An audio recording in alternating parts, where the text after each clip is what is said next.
असलामुअलैकुम। Sweden ही पहला काम का दिन और इंटरव्यू होया जनाब। उन्हें आख्या जनाब तो साढ़े कोले ना ग्रीकी कंपनी सी, साढ़े कोले पाकिस्तानी एक बंदा हा, लिहाजा असी पाकिस्तानियों ते यकीन नहीं करते। वह कंस्ट्रक्शन का काम आ, सफाई का, तो उन्हें गंद मंद जे को कट्ठा करके 5 मिनट रहिंदे छुट्टी का टाइम तो उन्होंने ना उत्थे ही रख के टुर गया। तो सानू उन्होंने फोन किया जिन्हों के काम लगे, उन्हें आख्या ये की है वा वो हर्ष है उत्थे दी उत्थे पीए, तो लिहाजा साडा नहीं तो बाहर है। मैं तुहानू शार्ट थोड़ा करना, बड़ी लंबी स्टोरी है। मैनू कहते हैं कि असी ना सच्ची दसीए वाकई नाल दा नहीं रखना पाकिस्तानी। मैं कहा तुसी एक बार वेख लवो जमा के, जे मते तुहाडे पूरा उतर जावा। पर गल शार्ट मैं तुहानू दसना कि मनु जनाब वो काम ते लै गए, जर्मनी तो किचन आए। यकीन करो धूड़ निकल गई बिल्डिंगां ते ना, पौड़ियां एरा पिछे वो पा के तड़ियां जियां बनियां हियां उन्हां दियां, उन्हां दे जरिए जनाब मेरी उपर चाड़ने है। तो बड़ा मुश्किल आ। बहरहाल ना मैं आख्या नहीं जनाब करना ही करना है, क्योंकि इस तो अलावा और चारा नहीं।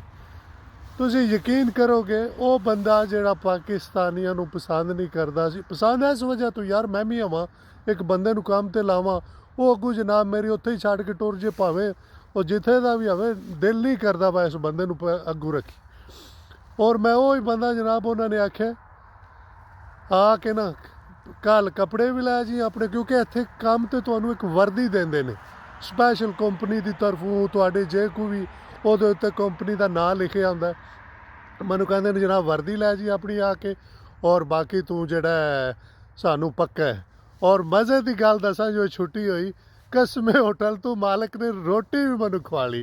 और ये नहीं कि रोटी हूँ पैसे को नहीं आए, वह इतना अच्छा वो दिल च उतर जाना, तो बड़ा अच्छा लगा मैनू। और बाद यकीन करो वही कंपनी जिथे 30-35 पाकिस्तानी नहीं, 30-35 तो मेरा थोड़े ही सी बहुत ज़्यादा हो गए। वेखो ना एक अच्छा बंदा दूसरिया भी लै आंदा, 2-3 मैं लै गया हा, दूसरे अपने मुँह से आए, फिर पता लगता कंपनी का नाम तो ऑनलाइन ना, तो अल्हम्दुलिल्लाह। और मैं उससे कंपनी फोरमैन भी रहा, और मेरे थले स्वीडिश बंदे काम करते रहे ने, अपने है ग्रीकी है। और मैं सिर्फ और सिर्फ तुहानू दसा अल्लाह की ज़ात बड़ी वड्डी हुंदी, तुसी खुद नू ऐ ना समझो कि यार मैं कख भी नहीं कर सकता, नहीं मैं फोरमैन रहा अल्हम्दुलिल्लाह। और मालका नू मेरे ते तो बाहर रहा, उन्होंने मेरी बड़ी हेल्प की, मैनू कॉन्ट्रैक्ट दिता, मैं जनाब अपनी फैमिली मंगाई, और अल्हम्दुलिल्लाह मैं उन्होंने बड़ा शुक्रगुजार हाँ। वेखो ना जिते रोज़ी रोटी तुहाडा रब लांदा है ना, उन्होंने कदे भी पिछू कंडो ऐ ना आखो कि यार मैं इत्थे काम किया छड्डो जी हुण मैनू नवां लाभ गया, नहीं। अज भी उन्होंने कंड सुनदी पई मैं जनाब, मेरी वो किसी बंदे नू कॉन्ट्रैक्ट नहीं सी देंदे हैं, क्योंकि हालांकि असूलन कॉन्ट्रैक्ट जिहड़ा है ना, अगर तुसी किसी भी कंपनी जांदे हो ऑटोमैटिक तुहानू उन्होंने देना हुंदा। बहरहाल ऐ नहीं बिहार उन्हां दी मर्जी सी।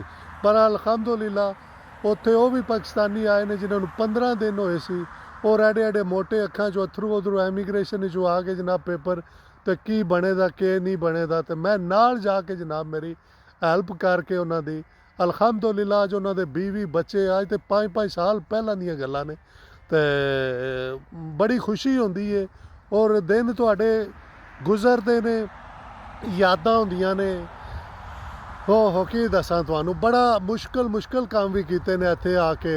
बहरहाल वीडियो बड़ा लम्मा हो जाना है, अपना बहुत ज़्यादा ख्याल रखो, खुश रवो तो खुश रखो, रब रखा।